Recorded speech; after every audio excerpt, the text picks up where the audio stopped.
Welcome back to Tabby Talk with Sarah, the podcast that breaks the silences, fosters hope, and talks about the tough stuff so you never feel alone. If you're new here, I'm your host, Sarah. I'm a mum of 3, a wellness coach, and I guide you through the raw, real conversations about chronic illness, caregiving, burnout, grief, all those stories and common experiences that unite us. And today's episode is one that hits close to home for me, and I imagine it will for many of you too.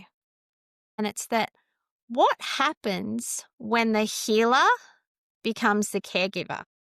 What happens when all of your knowledge and all your experience doesn't protect the ones that you love? When you trade everything you know just to not be the one sitting beside watching someone you love suffer. And that is something that my guest today knows intimately. I am so honored to be sitting down with Lani Almanza, and hopefully I said her last name right. You did. Thank you.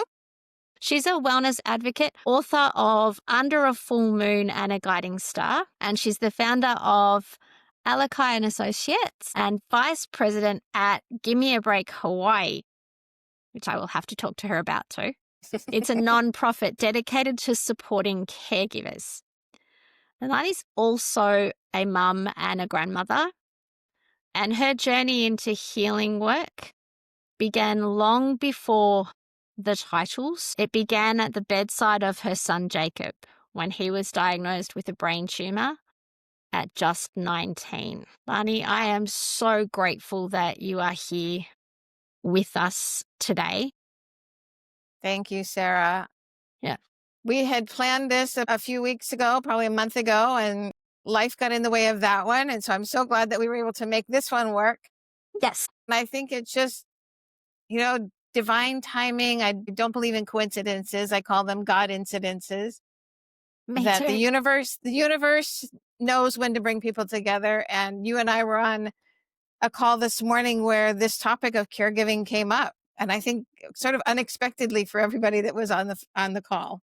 Yeah. I loved how much those similar stories of caregiving experiences and how much it united that whole group in that we've all been there in our own different ways. And I said on the call that I'd found my tribe, because that's that space where I can just say blah, and I know that somebody is going to get exactly what I mean.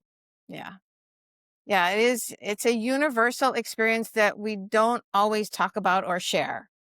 That we get into that caregiving role and we kind of get isolated, focused inwards, focused on the person that we're caring for. And it really is, like I said, this universal experience that the more we can talk about it and let people know that they're not alone in it, the better people will be able to move through that experience.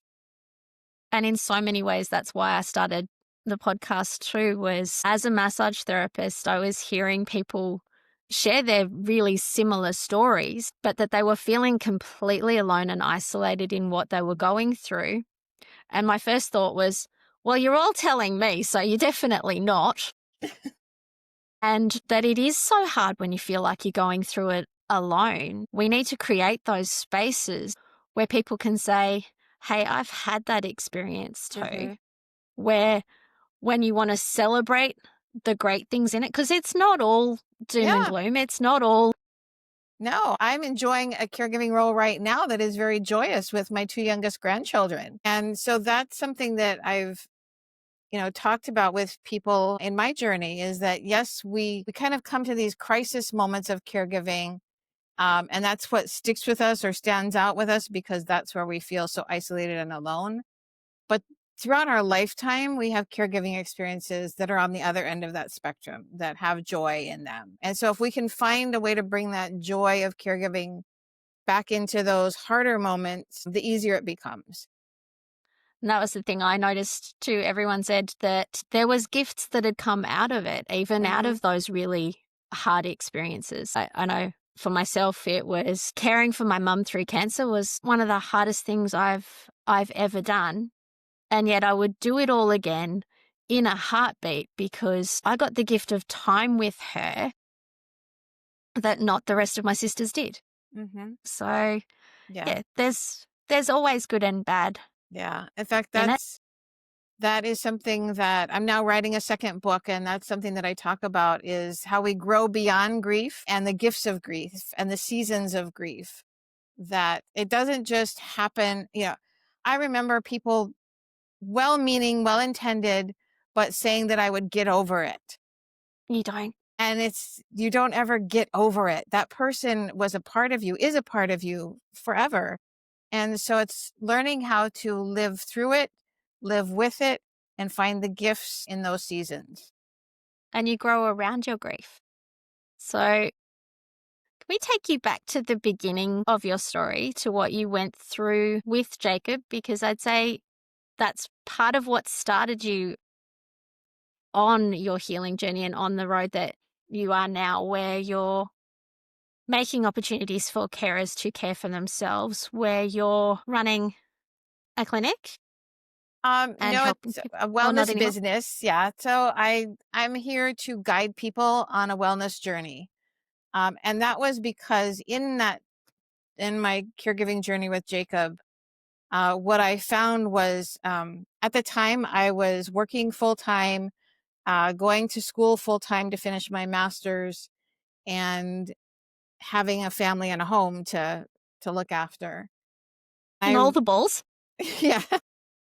And I realized early on that if I didn't start developing some really foundational self-care habits, daily habits, that I wasn't going to survive. And so that's where I started really diving into, and even with my master's degree was in organizational communication, and I switched over to health communication because I needed to find out for myself what were those tools and resources that I didn't know existed, but I needed. And how could I bring them to other people in a simplified, accessible way without somebody having to, yes, there are times when we need the clinical professional support, but sometimes it's just, how do I take that first step? And so that's what I wanted to be able to show people, is how to take the first step, that it's not a big step. It's a small step every day. And some days you feel like you might be stepping backwards, but if you have those foundational habits, it will keep you moving forward. And that's it. It's one baby step every day will get you where you're going. And a lot of the stuff, because you are in Hawaii and you Mm-hmm. grew up in Hawaii. Yes, I did.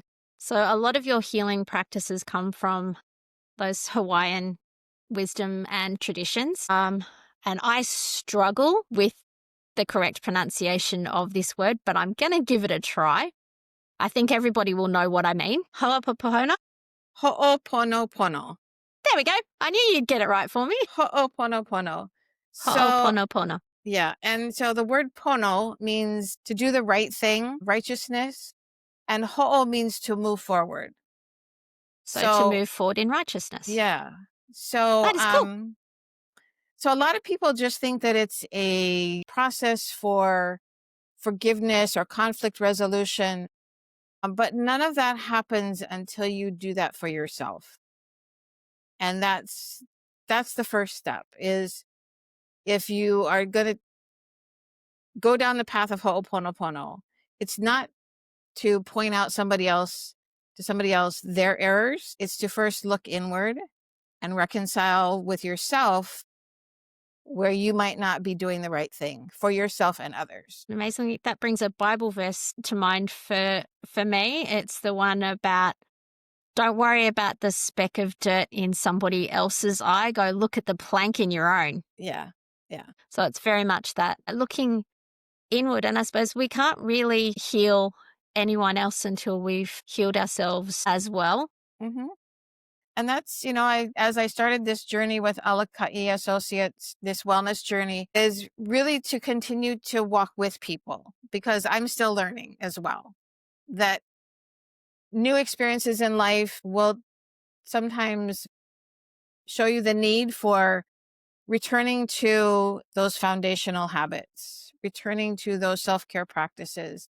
And an example was this past year, my husband had several unexpected health issues that had me returning to a caregiving role in some instances, taking him to doctor's appointments, helping him navigate around the house. And so I really had to pay attention to how was I holding myself accountable to my own self-care rituals, even today. That it's not something that you learn it and you graduate and you're done. It's something that you have to continue to practice so that when you encounter the next caregiving role, like I said, you'll be able to navigate it much easier. As I dare say, getting cast back into that role would have brought up some things for you from when you cared for Jacob. Mm-hmm. And that could have completely derailed you and made it harder for you to then give your husband the care that he needs, but also to care for yourself in that so that you didn't collapse in a screaming heap. Yeah. So what were some of those tools and practices that you did use to help you get through that? The ones that I hold near and dear to my heart and my practice is my morning routine. That when I wake up, I will do some stretches before I get out of bed. And for some people, that's, when you're younger, that has a different purpose than when you're older to eliminate some of the aches and pains, I guess. But I do stretching before I get out of bed. And then I immediately, most times, will go outside because I feel that grounding is so important, that as humans, we have disconnected ourselves from the earth energy. And so I go outside and step on the ground for a moment. And then I journal. I do a short meditation, guided meditation, and then I journal for about 30 minutes. And then I share from my journaling and my meditation through my social media some of my thoughts and reflections. But for me, that just sets the tone of my day. And I remember a couple of years ago, we were traveling and we were with relatives and in a home where there was some tension. And I just got off of my routine for about 3 days. And by the third day, I could feel the anxiety and tension building up inside of me.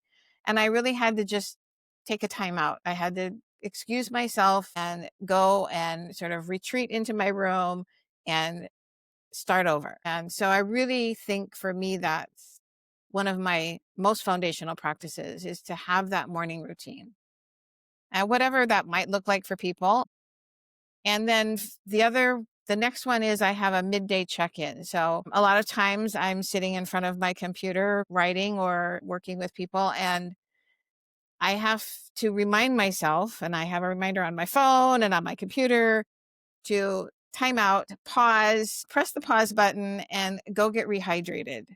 Because that's another key self-care resource and tool. And most of us are walking around dehydrated. We don't Because it's realize it. so easy to forget Yeah. to drink And water. I know. our brains are 75% water. So in order for our brains to keep thinking and functioning, we need to stay hydrated. So I remind myself to do that middle of the day.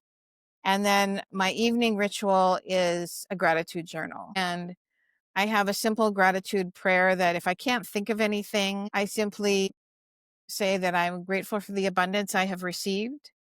I'm grateful for the abundance that I'm able to give. And what is it? Oh, now I've lost track of it. Hold on. It's right here. I am grateful for the abundance I have received. I am grateful for the abundance I am about to receive.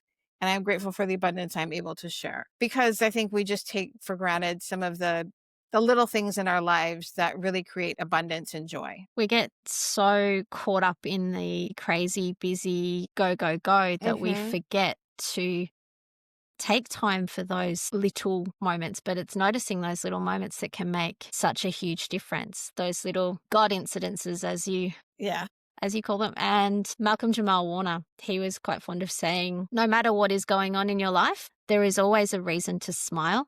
And if you're having trouble finding a reason to smile, that's when you need to be that reason for somebody else. So yeah, it's the being grateful for what you have and paying it forward. And very much that I love that you take that conscious check in time, because it's easy to get caught up and to forget. And Mhm. so many people either go through their day and get to the end of the day and realize, yeah, I'm really dehydrated because I haven't drunk anything all day, Yeah. or wonder why they're starving when they get home. And it's like, oh, yeah, because I forgot to To stop and eat. eat. Yeah. And that's very symptomatic of caregivers Very. that, yeah, that they get very immersed in the day-to-day function of their caregiving role and forget to just do those little check-ins with themselves. And so for me, that's one of the first things that I help people, that I guide people through, is create those little self-care routines that are meaningful to you and will stick with you, and that will then help you build more balance in your life. And there'll be those tools that help you get through the challenges. Mm-hmm.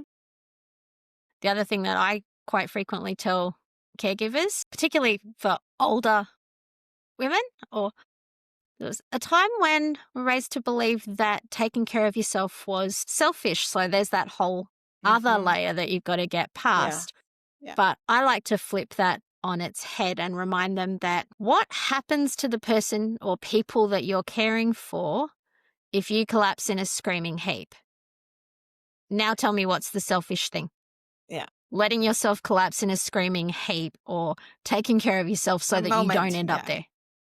I tell you, And the it's sad very thing is, simple. It's like when you get on the airplane, they tell you to put your oxygen mask on first for a very good reason. Because if you pass out, you are not going to be good for anybody else around you. the only thing that's going to happen is they're going to trip over you on their way trying to get out of the plane. But yeah, and so often caregivers, it ends up that there ends up being two people needing care. Mm-hmm. Mm-hmm. In Whereas if, fact, you mentioned earlier the organization that I work with, Give Me a Break.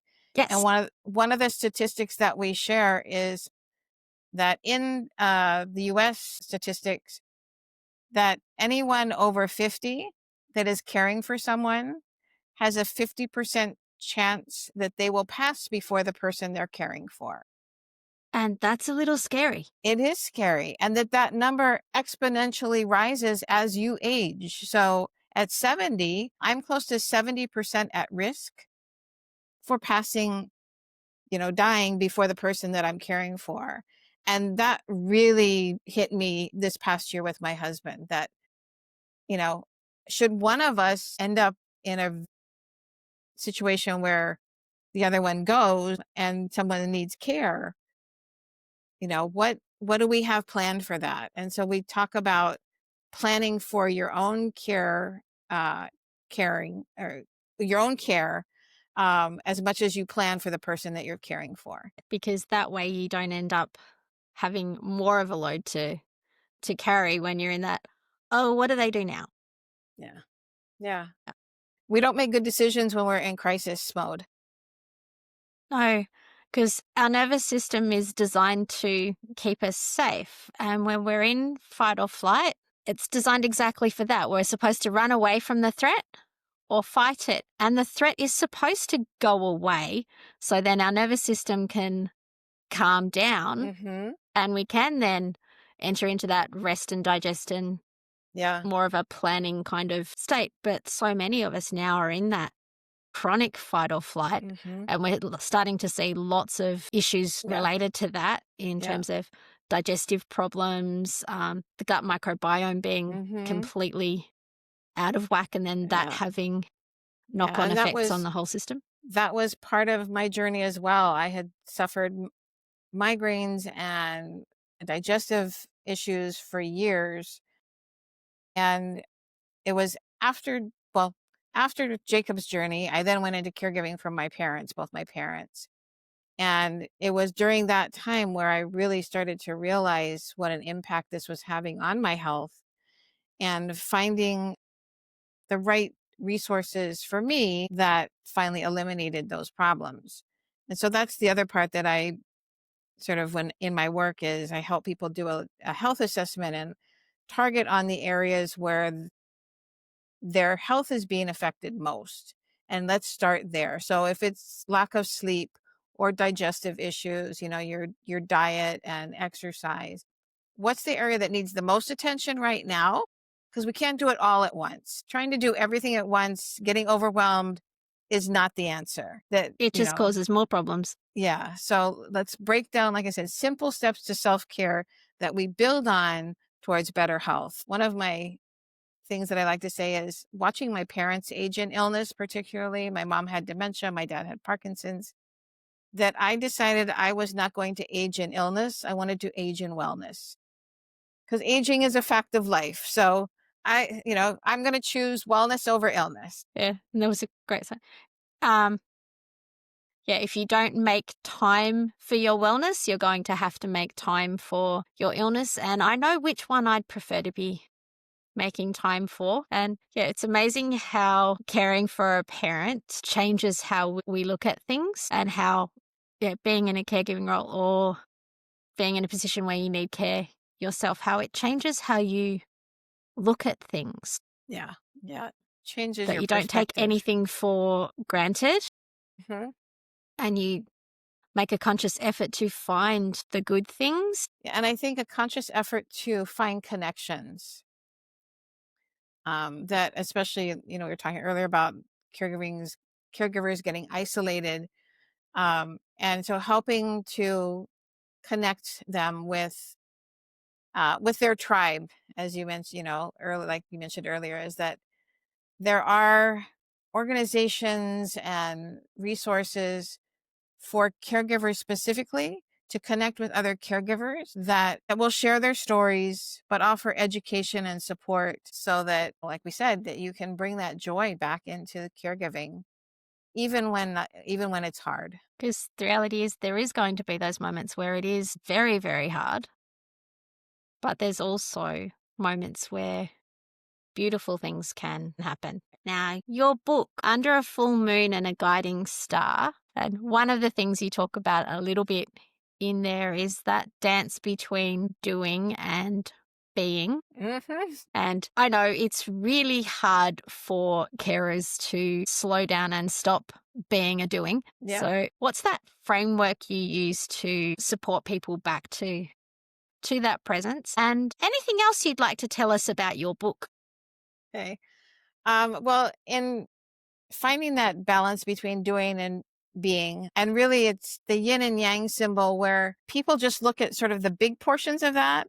But if you look closely, there's a little dot on each side that's of the opposite color or section.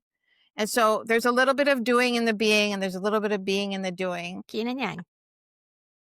And so we can't just, swing all the way to one side and forget the other one. That's not going to get you balance, whether it's in the being or the doing. So you really have to find that middle path. And so where I sort of help people start to look at that is to first practice the pause. And with that, I teach them some breathing techniques.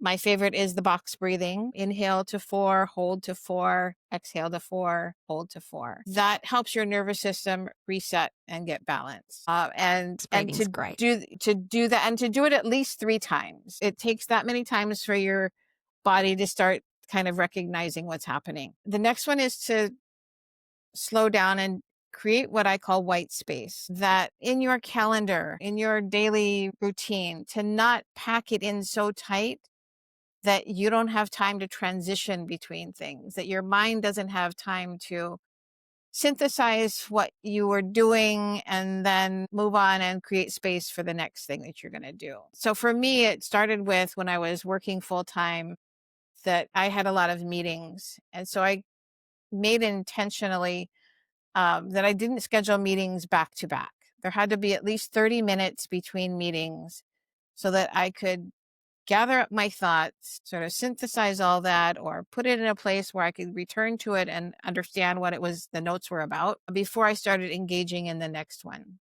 So breathe, pause and breathe, slow down and create white space in your schedule. And the last one was focus. There was a time, especially in the business world, where multitasking was the hot topic. It was possible to do 20 minutes here and 20 minutes there and 20 minutes here and 20 minutes there, or to do 3 things at once. It's not. Your brain is not happy with that scenario. Focusing on one task at a time and giving it the care and attention that it needs. And finding that usually 10 to 20 minutes is that space where your mind can focus. If you really are intent and in a creative space, you can get into what's called flow, one of my favorite topics, where you're doing something that you're good at, but it's a little bit challenging. And you just get into this space where you lose track of time. And for me, that's writing. When I'm in writing for my book, the other day I almost forgot to pick up my grandson because I was so in flow. But so focus on one task at a time. And so by making those consistent and conscious decisions, we can start to find the balance between our doing and our being. And as I was writing this book, so like you said, it sort of was initiated by my journey with Jacob. But as I looked back, I realized that I had started a caregiving journey being the oldest of 4 children, babysitting my siblings and babysitting neighborhood kids. At one point, was what was known back then as a candy striper, which was like a nurse's aide, a volunteer teenager, a program that they thought maybe would inspire women or girls to be nurses. And then I became a mom. So my caregiving journey just kept evolving, but it was the mom journey where I was really deep in the doing and lost track of the being. And so there were moments along the way as I look back where, God or the universe or whoever you name was there to kind of set me back on the path that, something would happen where it would be sort of that aha moment where, okay, I need to swing back towards some balance, find a way to bring balance in my life. Those gentle little redirects along the way are Yeah. very helpful. Now, you've had like you were just talking about having been a carer since you were very young, and you've been in a lot of different sectors as well. So you're in health communication, nonprofits, you're in holistic wellness as well. So I would say, and having been a carer in a number of different facets, you cared for a sick child, you cared for your parents, then occasionally with your partner now needing help. So you've seen every side of that.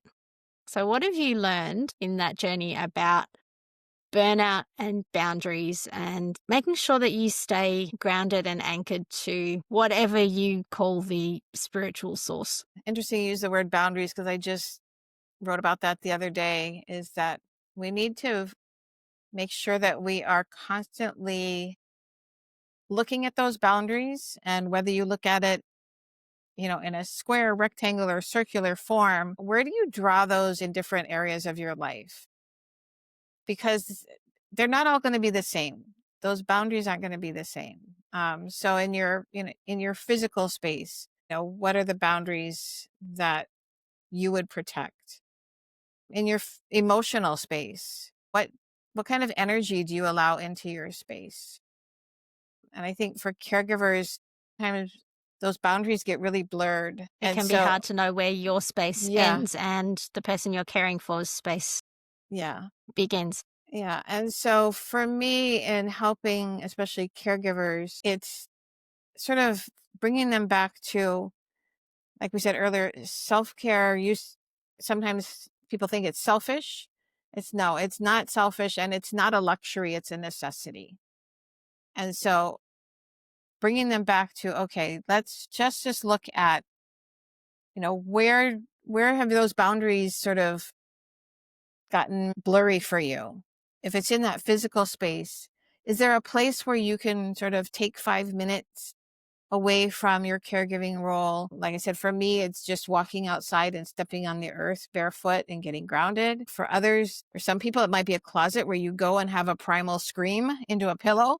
Looking at, where do you create those spaces for you? A little sanctuary where it's just your space. And little by little, then you can start to grow the space that's within those boundaries. Also boundaries with individuals and that might be family members, that are they bringing positive energy into your space and your caregiving space? That sometimes those are sometimes the hardest ones to draw the line. It's like, okay, you're on that side and I can't allow you into my space. And I had to do that with a family member, and it's really challenging. Hard. It really is hard. You can love them from a distance, but you just you can't allow them into your physical presence or your energy, and still maintain your balance. And that's the thing, is being aware of those things that do help to balance you and make you feel whole and connected, and those things that knock you off kilter. Mm-hmm. And remembering that no is a complete sentence. So you don't have to justify holding that boundary. And that, yes, you can put down boundaries in loving ways. It may be hard for people to adjust if your boundaries are changing, but hopefully when they see that that's the best thing for you, then they'll come on board as well. And if they're not, then you can bless them and release them to do what they need to do. So what's a little insight from your new book? Because you said writing is your flow state, your happy space. Yes. I wasn't even sure there was a second book in me when I published the first one. People were asking, so are you going to keep writing? I don't know. And it took about 1.5 years before that sort of started to bubble up and come together. I do a lot of journaling. I do journaling workshops. That's another self-care practice that I love to do teach people that there's a number of different ways to journal. Like, every person has their own unique way. And so trying to help people understand that process. But as this idea of a second book started bubbling up, I thought, well, what is going to be different about the second book from the first one? And what came to me was Beyond the Horizon. And you'll have to read the book to know the relevance of that title, but really to go beyond some of the lessons of self-care. One of the things I talked about earlier was going beyond what I wrote about grief, into the seasons and gifts of grief, and really just challenging myself to go beyond. Sort of the first book was a look back at, my life's journey. This one is looking ahead. Where do we go from here? It's exciting because it's always a new adventure. So many different things I could ask about.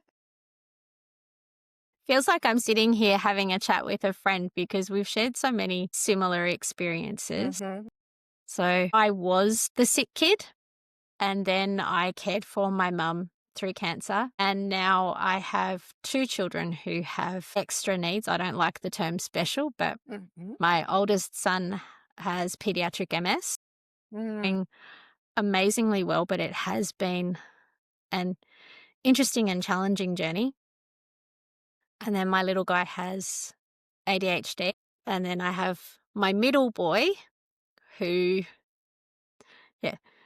in between a brother who has MS and a brother who has ADHD. And I try very hard to make sure that he doesn't get lost in that shuffle between them having those few extra needs and him still knowing that he is special as well. And I know when Harrison first got sick, it brought up a lot of stuff for me. So then using those tools that I'd learnt along the way to help myself, but also to help him. It's great when you find other people who understand what that's like, and those that so many have been through caring experiences like we have. I mean, we saw that in the group this morning. Yeah. And I think, it was, people were surprised at that was what was being triggered from that for them, that, all of a sudden we were all sharing about this caregiving journey from different perspectives, from one simple question of how do we show up? And so it is a universal experience. And we think that ours is so different, that it's just me and my husband, or it's me and my son, or me and my mother, that mine is different than anybody else's, and they're not going through the same thing. And I don't want to bother somebody with my story. And really what bubbled up this morning was that we all share that experience. And in that sharing, we expand that circle of how we impact each other.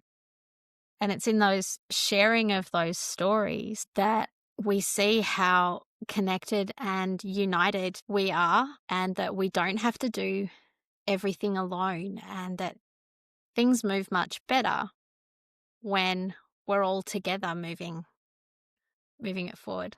Yeah. I love sharing on podcasts like this and with the group this morning, because it wasn't just a group from the US. There was US, Canada, Australia, Hawaii, that it is around the world that we have connections. And that's so important to continue to find those connections. Because there really is so much more that connects us and unites us. There is so much more that we have in common. And if we focus more on those things rather than those differences that threaten to divide us, we just might see things shift towards that more connected world where we actually do just help each other because that's what we're supposed to do. Yeah. That's how we survive and thrive as humans. Yes. One of my favorite quotes is that we are not just humans having a spiritual experience. We are spiritual beings having a human experience, and that we Yes. all are sharing in that human experience, but we need to connect on that as spiritual beings. Yes, very much so. Now, I like to end my show with this one simple question, because it is called Taboo Talk. So, what is that conversation that you think we should be having that we're not? I think we've covered it a little bit, but Yeah. there's always more. Yeah. There's so many different ways that people believe. And so I think for me, sometimes the topic of spirituality sometimes becomes that taboo conversation. And like we were just saying, that there really is so much more that unites us and that we have in common, even in our spiritual beliefs. If we sort of leave the religious doctrine at the door and focus on the spiritual aspects of our lives, then I think we'll find more connections. Yes. Because, dare I say, if you look at like those basic underlying principles, there's generally a creative force. Yeah. There is generally the idea of living a good life to then be united with that force in a realm other than this one. Yeah. We And choose to call it different names, yeah. but And that in living that good life, that means connecting with each other. yes, That we don't do that alone in solitude or no, the tradition that I come from, like the big rule, love God and love each other. Yeah. And that's it. That's it. Everything else is just how you practice that belief, not necessarily. Yeah. But yeah, I think that for me, that sometimes is, people consider it a taboo topic, I don't think it but should I be. think, no, I think we should find ways to get past that part of it and find the connectedness. Knew I was going to have fun talking with you. We can connect again. When I have my next book, we'll have to do this again. Definitely.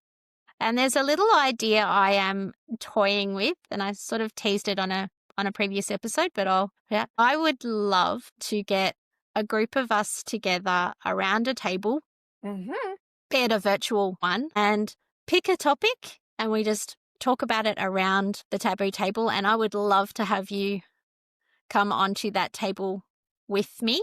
I would love it. Anytime. And now that I've put it out there, I actually have to start organizing it. So that's even better. Yeah. And I have something on my vision board that I have started putting out there, and hopefully I can, manifest it into being, that I would love to actually have a group of women around an actual table in person in Hawaii, at a small retreat, intimate retreat, but of like-minded, wellness-focused women, just to, be in that space with each other. I would love that. I've never been to Hawaii. It's always been on my list of places I must go, but I haven't quite made it yet. Well, put this on your list. Yeah. And I think that's a perfect spot for us to end today. So for everyone listening, if you've ever walked through those seasons of fear and grief and caregiving, I hope that this call today has shown you that you're not alone. We see you. And if you've ever felt that you have to hold it all together for someone else while you're falling apart, you're not alone. And if you're learning to honor the hard stuff while still holding on to joy, we're with you. Keep living like it matters. Make the everyday special. Let's carry the wisdom forward in how we love, in how we serve, how we show up for one another. Thank you for being with us today. I'm Sarah Jordan Ross, and this has been Taboo Talk. Until next time, remember, your story matters, so share it. You never know when your story will be the thing that makes a difference to someone else.